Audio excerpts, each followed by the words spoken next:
There is a Southern revival awakening in our great nation. We are here to highlight the makers, creators, chefs, and communities revitalizing the traditions of Southern food, local cuisine, and craftsmanship. Welcome to the South in Your Mouth podcast. Yeah. I mean, we can. Oh, yeah. We're good. We're golden. Perfect. Yeah. Perfect.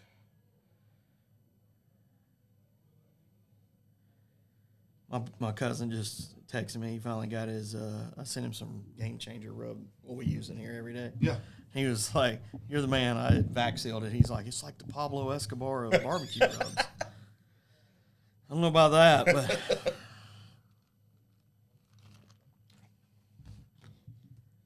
I'll pull it up in case anybody has questions.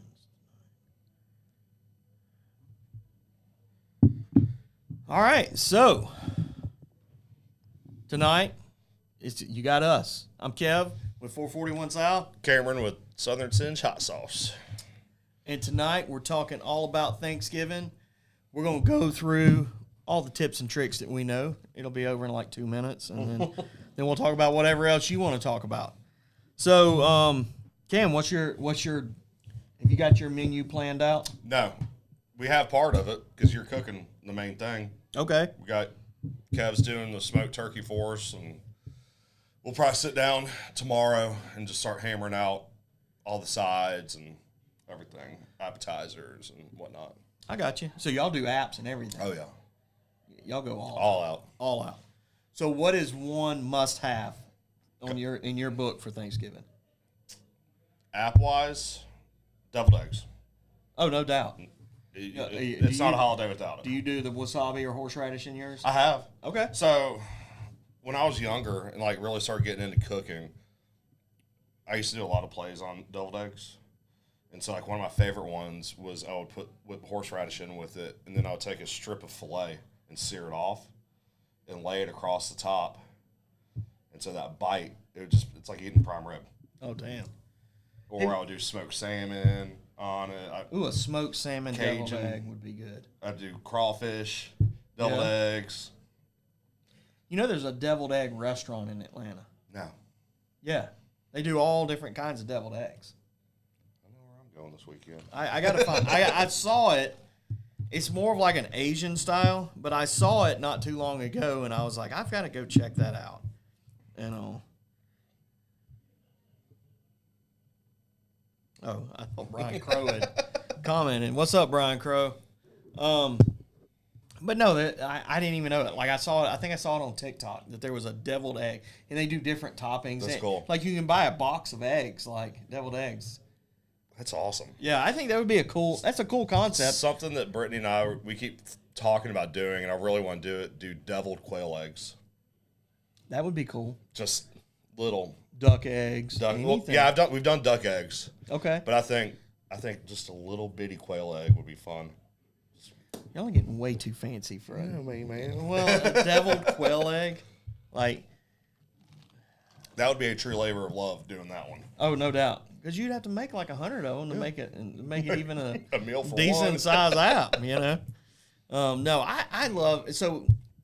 Here's the thing, like in here we get like hard boiled eggs already in for our potato salad, so they're pre cooked and they're vac sealed and all that other stuff, which is fine for that.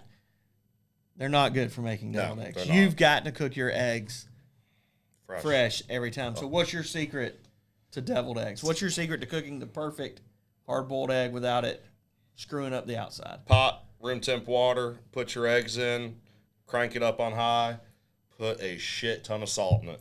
Salt the hell out of it. Put more salt than you would in pasta water. Really? And once it starts boiling hard, just set a timer for 10 minutes.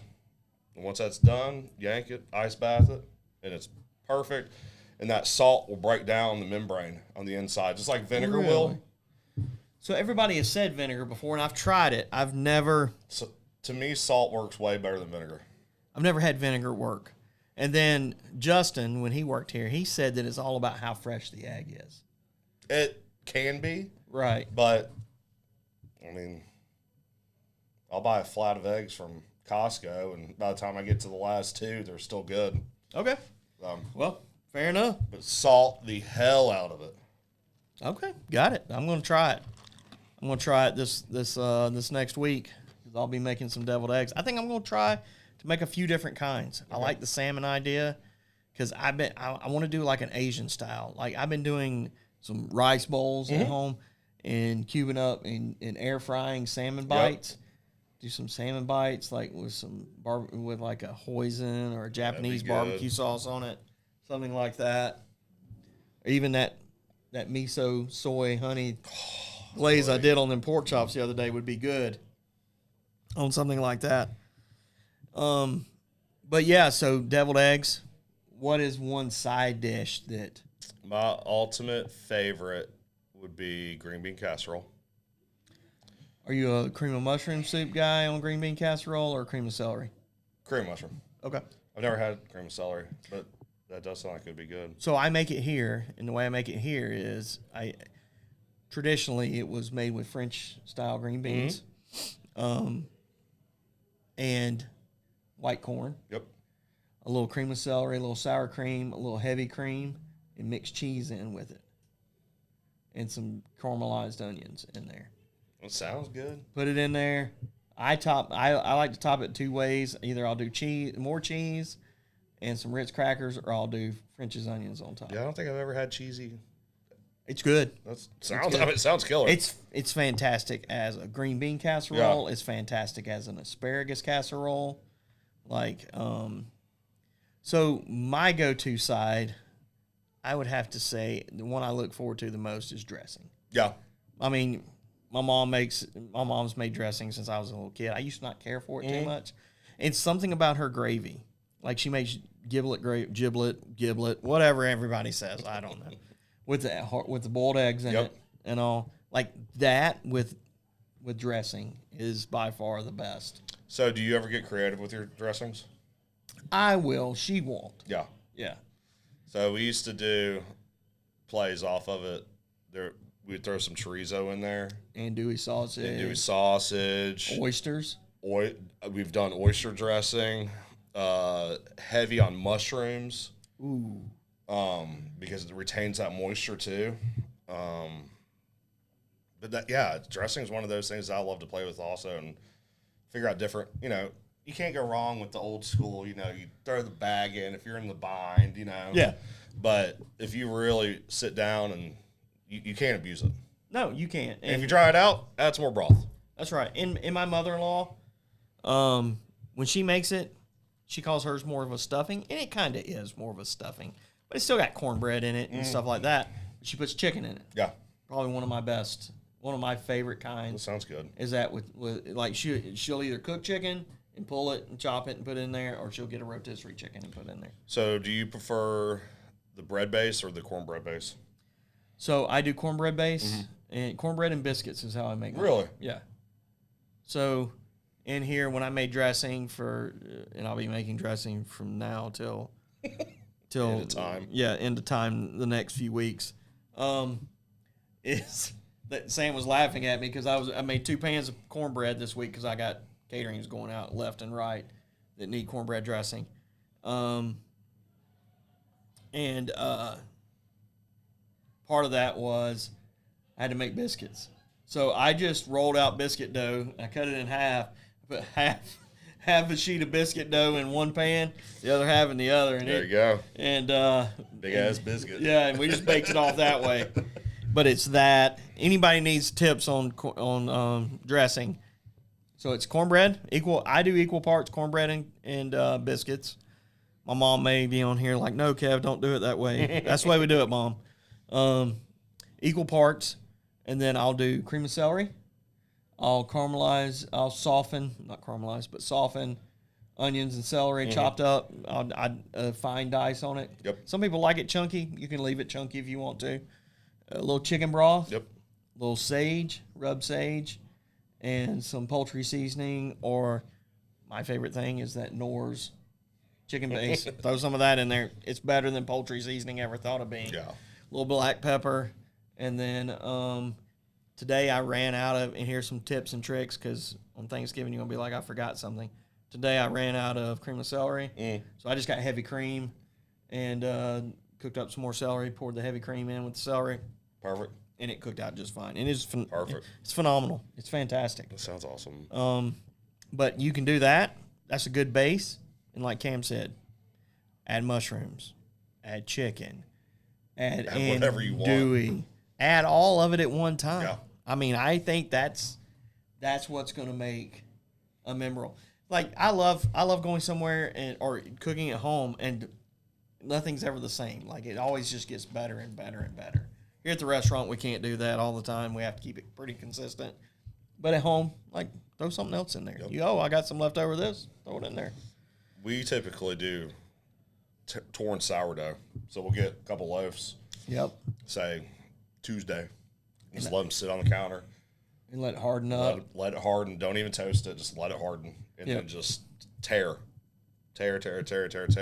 Start moistening it, but the same thing. Celery, onions, do a dice on it. Sometimes we'll do carrots in there too. And then just start building your flavor with that, and then your herbs and your broth to moisten, and like throw some mushrooms, throw some andouille, throw some chicken. Rosemary thyme. Yep. Can't go wrong with it. Fresh herbs go a long way. No doubt. So you're more of a tear guy on the bread, where I run it through a food processor. Yep. I and don't ask me why. I thought to myself, why am I cooking this stuff off to just Grind it up. grind it back up again? But it does. I mean, it has a different texture to Yeah. it, and I think the sourdough would be awesome because of that little bit of bitterness to it. I think it would be awesome. So now, do you ever do the other style of green bean casserole with the cream mushroom? I have in the past, and I love it. Do you beef it up like with beef flavor? So we'll hit it with some of that W sauce. Oh yeah. Game changer. So I have some of that powdered beef base back Oh there. yeah, I'll use that too. Oh yeah. Sometimes if we don't have W sauce, but that's a great thing. You can just Yeah. W sauce is if y'all haven't tried it, like y'all need to go try that out. It is it's the best invention. unbelievable. Of the century. Yeah. America's Worcestershire. Yeah. Worcestershire It really sauce. is a good Worcestershire sauce.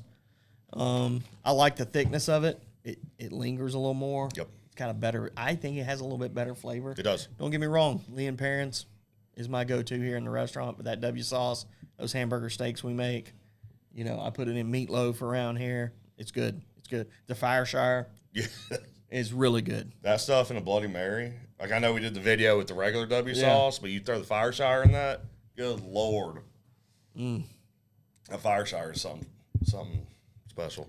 So we're going to have scalloped potatoes. Okay. I mean, I think that's a traditional. I think that's something that we do every year.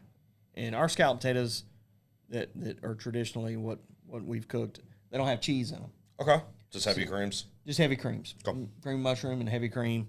Onions, Yep. potatoes, top it with fried onions. Long slice or dice up the onion. Long slice. Perfect. Yeah. Yep. Perfect. What do you think about other? I mean, I know Thanksgiving is always traditionally a casserole. Yeah, so haven. we usually we'll do mashed potatoes. Okay. We've done different versions of them. Throw in some Borsian cheese. Ooh, So good. And then just mashed potatoes just like all the others. You can do so many different variations. I'm halfway tempted. I've still got some of that pierogi filling in the freezer to serve that. Some Dove mashed potatoes with the turkey. I would be down with that. Yeah. Stuff it with it. Yeah. Yeah. Oh gosh. Yeah, Yep. that would be great. But that growing up, my grandmother made this awesome broccoli casserole, and it always became this thing to where, like, as a family, we'd be talking about the menu, and they'd be like, everyone else is saying green bean casserole, and I'm like, can we do the broccoli casserole too? And they'd be like, no, that's too much. Well, once I started working and making some money, I'm making it myself, and I'm like, screw all y'all. Y'all can't have any of my broccoli casserole. This is mine.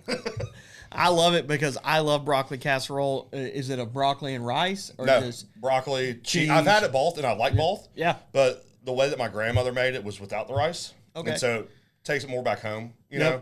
But yeah, heavy cheddar and just oh, it's just so gooey and good, and you crumble up some Ritz on top. Oh, yeah, and, butter. Yeah. yeah. I mean, it ain't healthy, but nothing about Thanksgiving is healthy. No. No. So, yeah, broccoli casserole.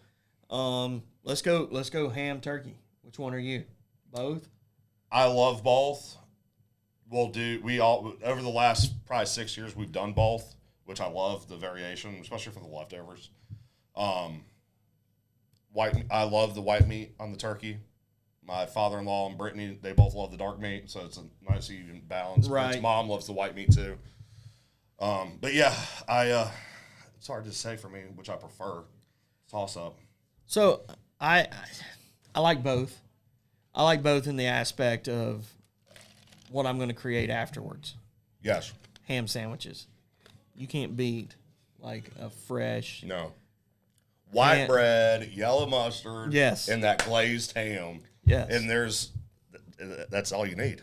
Oh, no doubt. But then you can throw some mashed potatoes on it, Some more dressing, some more dressing, gravy, cranberry sauce. cranberry sauce on it is definitely the move. Have you ever done those Thanksgiving leftover egg rolls? I haven't, but I saw them. Dipping it in gravy. I mean, it makes sense.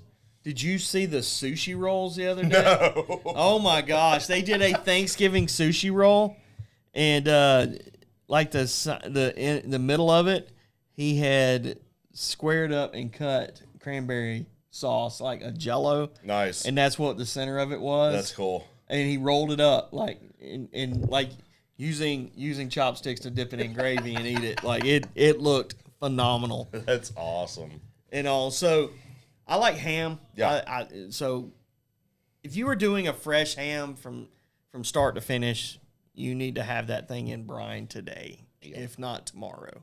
The longer, the better. If you're gonna start today or tomorrow, I would highly recommend injecting it. If anybody wants to hit me up, I'll give you my brine recipe. Just to do it. Good luck trying to find a green ham. Yeah. When I say green, I mean fresh. It's not green. It's not the color green. I say it's a fresh ham. So I'm doing star anise. I'm doing clove in it. I'm doing some cinnamon, some allspice berries, probably a little bit of juniper. So I was watching a video the other day, and the guy hit the nail on the head. Pastrami brine and ham brine are almost the exact same thing. Yeah. It's almost thought of that. it's almost like for a Jewish holiday, pastrami is the answer to a ham. Yeah. Is a kosher answer to a ham. Yep. Which I've never thought of it that way. I thought that was pretty cool. Do you stud your hams? I haven't, but a lot of people do. They'll stud it with clove and stuff, which is good. I don't know. To me, for my palate, that extra clove's a little too much. I agree. I think. It's like growing up eating clove candy. Like it's kind of turned me off. Yeah. I like clove in a mix, but I don't want it like straight on. You know what I mean? And it's like when you think about, like, for me, like whenever I hear of like a studded ham, I think back to like a 1950s Betty Crocker cookbook. Yep. And it'll show the picture of that studded ham with a slice of pineapple and the cherry on top. It still looks good, though. Oh yeah. Yeah. But that's where what I visualize with that. And one thing I've noticed is people have gone to this pulled ham. Yeah, a buddy of mine was talking about that yesterday. Actually, he said they're going to try it. They take it to like 200 degrees and pull it, which is crazy because it's so lean of a cut. And and by all means, if you don't know what a pulled ham is, they're taking a already smoked ham, like a spiral sliced already smoked ham. They're putting it back on the smoker, taking it 200 degrees. They're going to wrap it somewhere in that cooking process, like you would a pork butt, and put a little liquid in there, and then pull it. And I was thinking about this the other day. Like, that would be phenomenal on a Cuban. Yeah, that would. Yeah, that would be so good on a Cuban. So there's so many different variations. And back to hams, if you're doing a double smoke, if you're getting a ham, don't waste your time going to honey baked ham just because your grandma's always got it. Don't get me wrong, honey baked ham is phenomenal. Yeah. It's an unbelievably good ham. but the cost of it. It's insane when you look at the cost from. They're almost like $150 when now. you can go to Publix and pick up an already smoked bone in for what, like $30. Yeah, if that. But take that ham home. First thing you do is take that packet of glaze that it's got, throw it in the trash. Garbage. And you don't want to go on with a straight barbecue rub on an already smoked ham. It's going to be super salty already. If you go on with any kind of salty rub, like a barbecue rub, cut it. Cut it with some turbinado sugar. So I always do equal parts. Equal parts barbecue rub, brown sugar, and turbinado sugar. Perfect. Make my own rub up. Kind of I'll coat the outside with like a Dijon mustard, a honey mustard, a Mike's Hot Honey, anything like Something that. to be a good binder for it to adhere to it. And then rub it down with that. Sprinkle your rub on there. When I say rub, don't rub it in. Massage the meat. Don't massage the meat. It looks weird when you do that.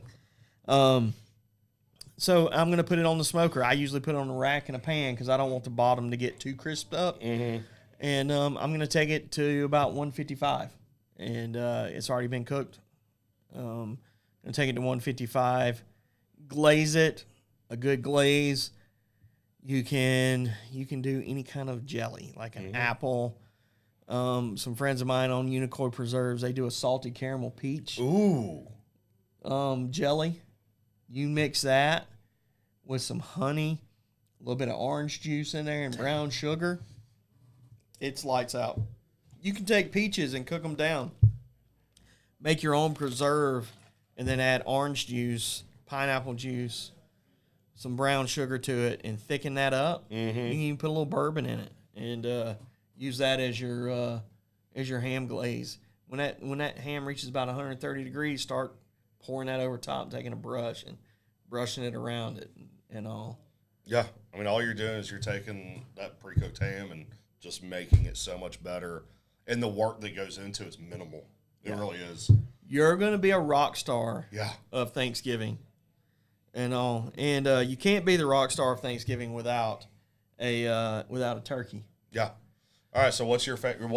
I know barbecue, smoked turkey, but what is your favorite? Spatchcocked, roasted, fried, smoked? I'm going to go roasted. Same. I'm going to go roasted in the oven. Yep. I'm going to brine it. So on the brine, I'm going to do a simple salt, sugar, a little bit of garlic, some black peppercorns. Andy and I, we were talking to Andy from Pops, and he was like, yeah, I use star anise, clove, some cinnamon, get those warming spices in there. I like that idea. I just don't know if it carries into the meat. Yeah. Like I would. For me, I would picture that more for a ham. Than for a turkey. Turkey, I'd want it more herbaceous, citrus almost. I do some arbol chilies in there. Oh, yes. And I toast all that up. I do bay leaves, garlic, and black peppercorns with arbol chilies. I toast that up. Here's a trick. If you're doing a brine, toast any of your herbs, any of your fresh spices in it. It pulls the oils out. Right. And so it night and day difference. Even if you're putting rosemary in it. Put that rosemary in there, put the twigs in there, sprigs of rosemary at the time. It'll pop and everything. Then dump it into your water. Yep. But I'm doing a half a cup of salt, half a cup of sugar per gallon. Yep. One reason why is if you buy turkey from Publix anywhere, like I'm putting a saltier rub on mine. Like especially here at the restaurant, wings and all. This is the wings. I'll do sweet tea. Still half a cup of salt to that gallon of sweet tea. So you want to keep the salt to a minimum because you don't want to oversalt it. It's so easy with a brine to oversalt something. So keep your salt to a minimum, especially because those turkeys are going to come in a solution. Yeah, there are. No matter which turkey you buy, unless you go out and kill it at the farm, it's going to have some kind of solution. So you want to find one with the minimal amount of solution to it. Some of them are up to 12%, 10 to 12%. Find one below 8% solution on it. And like I said, do that. And I'm going to brine 48 hours. Yeah, always. At least 24, but 48 hours. 48 hours, 36 to 48 hours, you're going to get way more flavor into it. It's going to be way juicier. A turkey is robust enough to be able to withstand a 48-hour brine where I wouldn't do it with a chicken. A chicken's going to get very grainy Yes. after about 12 to 24 hours. I'm going 48 hours. I'm going 8 hours uncovered, dried off, rinsed in the refrigerator, uncovered on a rack, getting that skin dried out, just air drying that turkey before I do anything. And then roasting it, I'm going to spray it down with duck fat spray. Oh. And I probably won't even season the outside of it. It's already got the flavor in it. Rub it down with some duck fat spray to get that skin super crispy, super golden, and maybe a little black pepper on it. Yeah. A little garlic, granulated garlic on the outside. But you don't need... If you're doing the brine, you don't need. You don't need a heavy rub. So when I used to, before I would brine, I would always take the fat or the skin and separate it and do a compound butter with fresh herbs and just a really good, rich European style butter and some spices and just work it in between that skin and the meat. And So Scott Reardon just asked, how about a boneless breast? turkey breast? I'm going to still brine the same amount, I think. Yeah. At least 24 on that. You don't have to, because it's a boneless, skinless.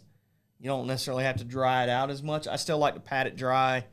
I'm going to put, y'all are going to laugh at me, I'm going to put a mustard binder on my boneless, skinless turkey breast. Put a mustard binder top and bottom. You got to have something to separate. And that just, too. I do a coat of 16 mesh black pepper down first. So seasoning wise, I'm black pepper first because it's going to stick. Salt will stick to anything. Sugar will stick to anything. If you try to put the pepper on after you put your rub on, it's going to come off. So black pepper first, put a rub. I'll probably just do like a Lowry seasoned salt and black pepper, and maybe a little bit of a sweeter barbecue rub. But that's about it. That's about all I'm going to do on it. On those turkey breasts, boneless, skinless, I'm going to cook them to about 130 degrees, 135. Make sure that rub's set. Yep. I'm going to pull it off, and y'all are going to laugh at me. I'm coating that thing in butter. Liquefied butter. I mean, I'm pouring it on there. Like, I'm squirting it. It's going to look gold when I get done. And I'm wrapping it in plastic wrap. I'm going to wrap that thing at 130 degrees in plastic wrap.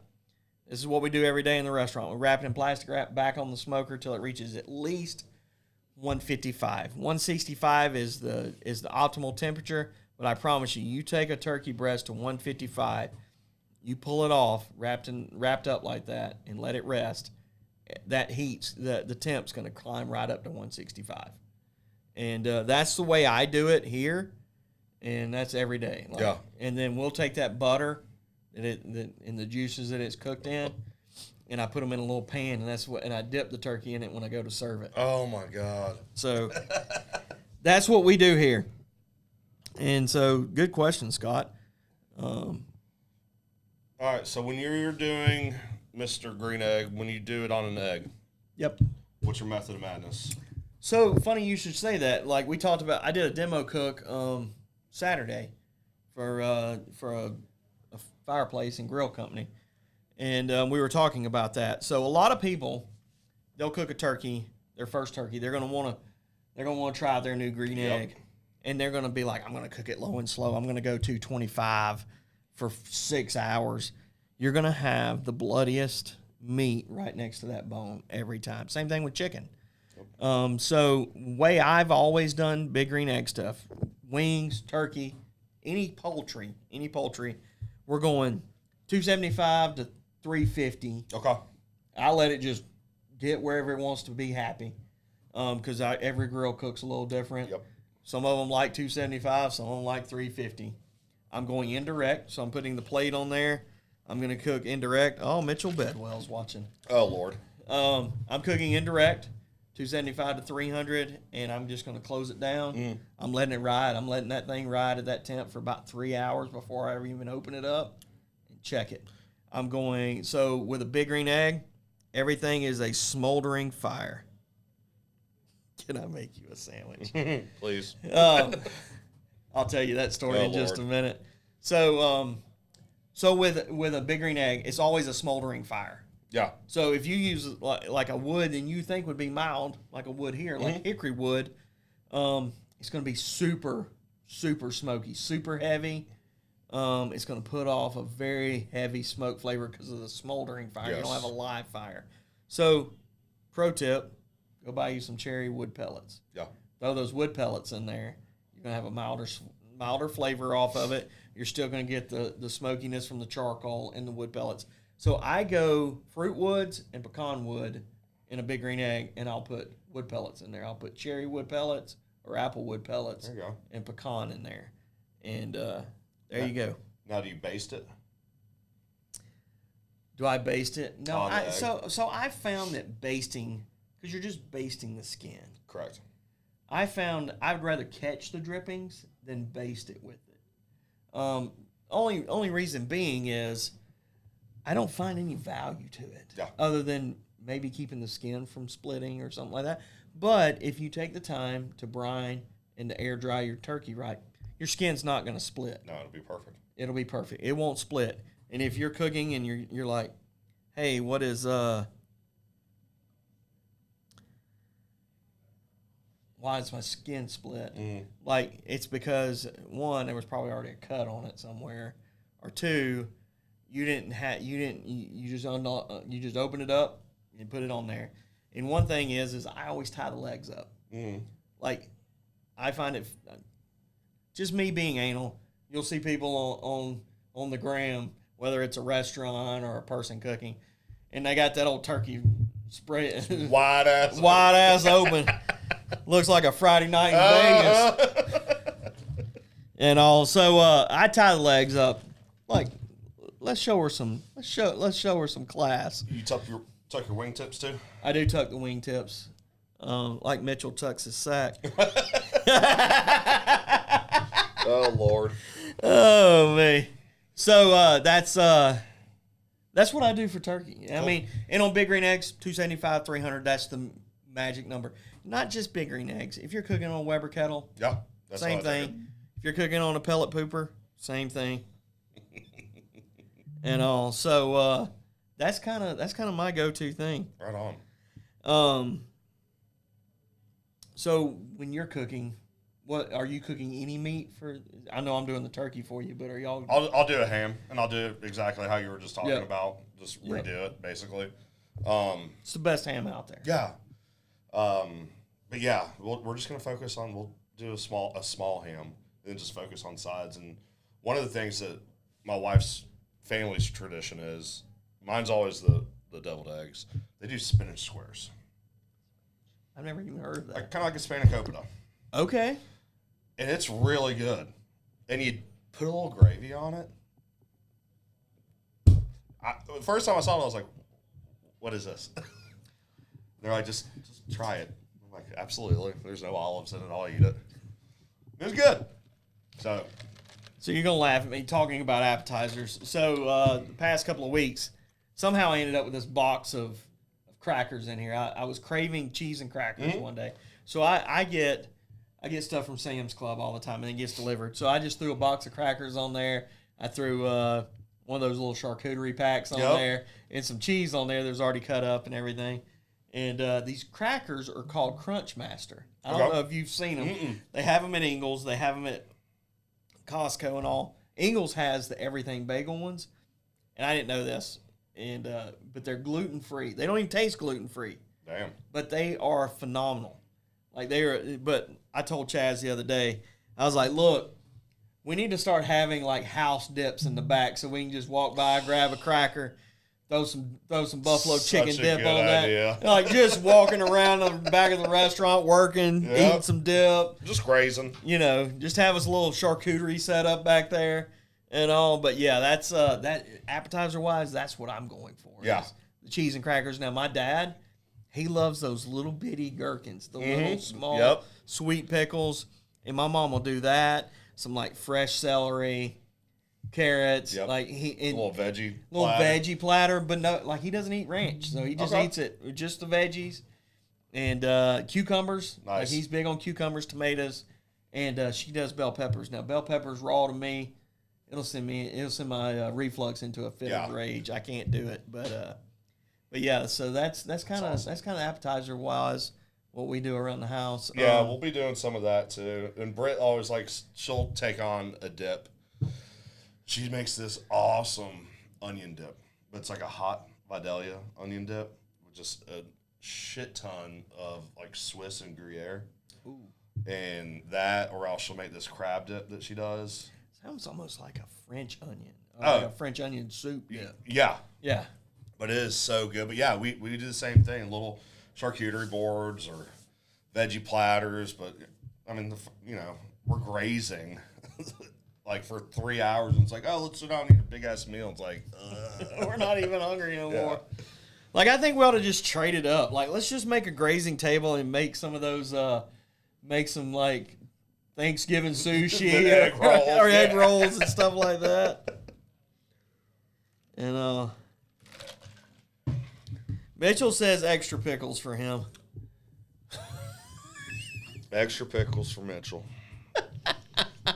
Duck's wondering about a Thanksgiving brisket. Yeah. Dress it up like a turkey. You know, Duck, I sell briskets for Thanksgiving. Thanksgiving brisket. Anybody want tips on brisket? Like, come see me. Like, we could talk brisket all day. I could talk brisket all night on live too, because it's a process. Go to YouTube, look up 441 South.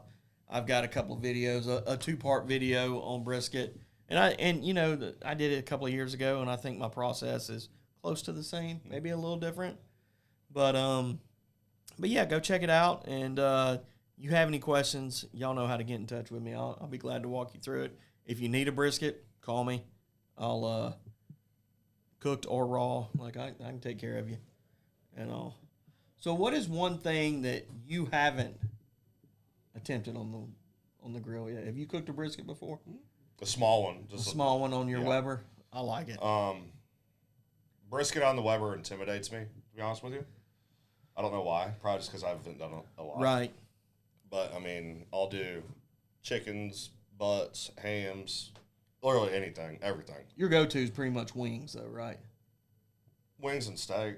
Yeah. That's mine, too. Yeah. I've got, like, salmon. I like salmon a good bit on Throw down a cedar plank with it. Here's one for you.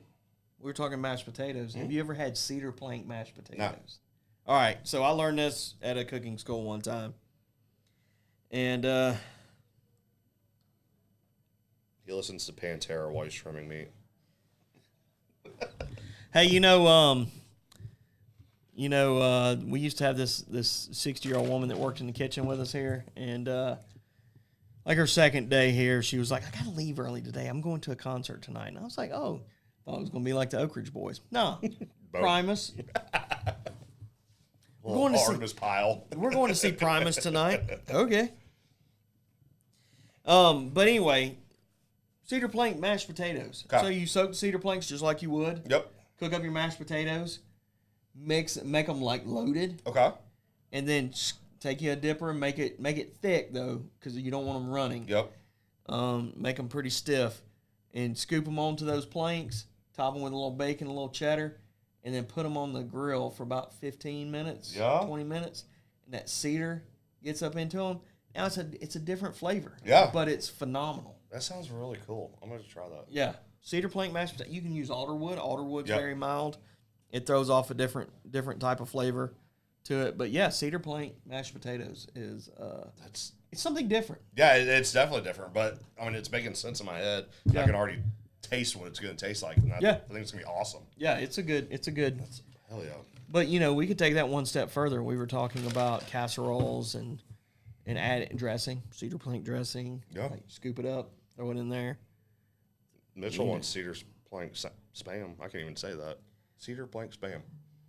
Mitchell wants anything with spam. All right. So are you a cake or a pie guy?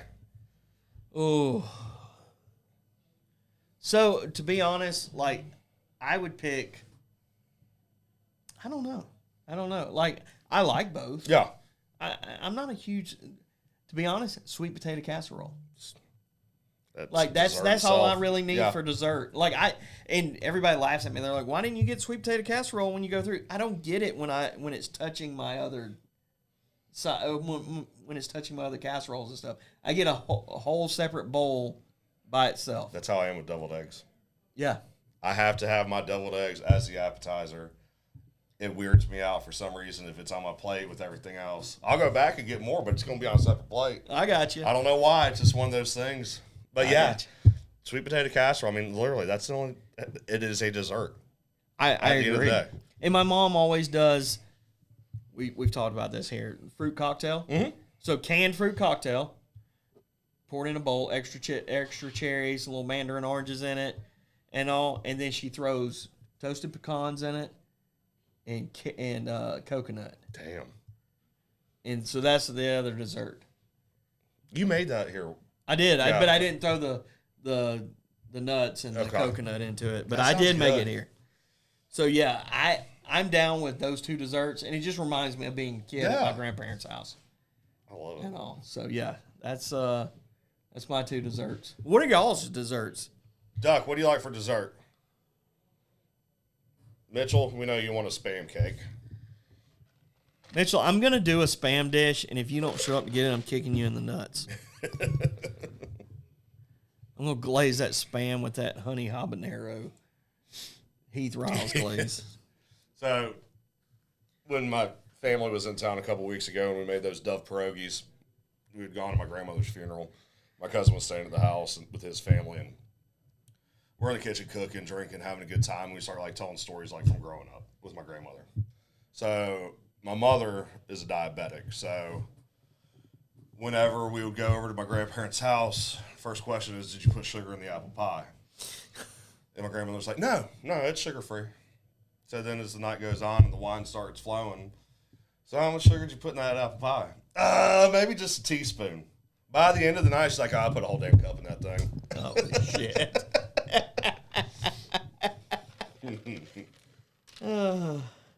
Let's see. Pudding with bourbon butterscotch sauce. Brioche bread pudding. Yep. I would be down with that. Yeah. Hey, you need to hire a baker? Just hire Brittany. Yeah, Brett, you ain't got enough to do. Yeah. By the way, if anybody knows of anybody looking for a job that's a baker, we're looking. Mitchell says sweet potato casserole with fresh turkey gravy poured over top With a dollop of whipped cream on there. Are you being serious or funny? I can't tell. I don't know, man. Like I could get the sweet and saltiness of a gravy, but that's kind of. Then grate up some Spam on top. Yeah. I think Mitchell would be the one that would eat that pulled bologna, where they smoke the bologna, then they grate it over the flat over the Blackstone and all. I don't know. Duck says Just pound because cake. you can doesn't mean you should on this stuff. I'm down with you, Duck. Pound cake? Yeah. I love a good pound cake. There's a customer that comes in here. His name's Jake. Jake makes an excellent pound cake. We've served them in here before. Nice. We've done like strawberry shortcake. Yeah. Strawberry shortcake's always a good one. Krispy Kreme Yeah, bread pudding. there Yes. you go, dude. I was fixing to say honey bun bread pudding Yep. with a bourbon glaze with bourbon butterscotch sauce. Brittany, we need to combine powers, you and Mitchell. That's a dangerous combination right there. But I will say this. Yesterday, I was back there, and I had to make some sweet potato casserole for a couple of caterings and all, and I was making it, and Chaz had cooked off. Have you ever done, like, the sweetened condensed milk or evaporated milk that you just peel the label off and just stick the can in the water to make caramel sauce? Yeah. So he does that. There's a couple of cans back there. So I had brown sugar, butter, pecans, and I saw those cans, and I dumped that in there, poured that over top of the sweet potatoes. Almost like a praline. Oh, it was like it was going to be a praline before I added the caramel to it. Then that caramel just took it like just a little bit further, and then I topped it with a little salt flake after it came out. Golly. Yeah. You know that put a little cayenne pepper in it, spice it just a little bit with that salt flake. That would be good. That would be good. Hell yeah. So, I'm hungry now. But I like desserts, and then, I mean, so next day, what are you doing? I'm doing sandwiches. All day. Probably the next 3 days. Yeah. Like, I've never been one, like, I know a lot of people, they'll take, like, their leftover turkey and make, like, a turkey and rice soup or something like that. No. I don't do it. No. Yeah, sandwiches, you know, make a plate, another little mini plate here and there. Yep. But, like, with my sandwich, like, I'm putting mashed potatoes on it, for real. I'm putting that stuffing on it. I might even put the green bean casserole on it. And then definitely some gravy, like, open face, just go to town. And some sourdough bread. Yeah, a good, and toast it. Crusty. Get it nice and crusty. So what Keith Kendrick was referring to earlier on here when he said, you want me to make you a sandwich? So there's this girl on TikTok, and it's this little dark-headed girl, and she's always coming up. She opens the door. You want me to make you a sandwich? She had this little halter top on today, and I sent it to Keith. I said, if we don't do this video with you making me a sandwich, like I don't know if the internet's ready for this or not. Oh, man. But I think that we have to do this. Yeah. I just think so. Like I can't get anybody to do the chili cheese dog thing with us where we're feeding each other chili cheese dogs with our shirts off. Like I'm thinking, Jazz is pretty close. No, he said it. He said his fiance. He said Brittany wouldn't let him do it. But I'm trying to come up with some, like, this is marketing gold right here. Yep. Brittany's like, no, this is not. She's like, don't you do this, Kev. But this is marketing gold right here. So yeah, that's kind of what he was referring to. And but yeah, I'm down with sandwiches the next day. Mm-hmm. Like I'm gonna pick up that fresh sourdough before it ever even pops off. Yeah. Like you remember a couple of years ago we did the Reubens, the Thanksgiving turkey Reubens. Yes. With I pastrami'd turkey, and then we made dressing, and then I made a mustard cranberry sauce, a Dijon cranberry sauce. I must have been out of town for this one. Oh, it was. That sounds freaking amazing. It is.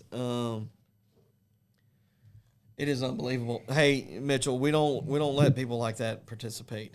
Just saying. Golly. I think that if the camera hadn't shut off last week, we would still be talking. We would be 100%. Right, and that bottle of whiskey would have been definitely opened. Yeah, it would probably been gone. Yeah, and I don't even drink. I think it would have been gone. And Mitchell, by the way, we're gonna do a video with a couple different cocktails with some of those glazes that you left. Yeah, we're gonna make some. We're making some content soon.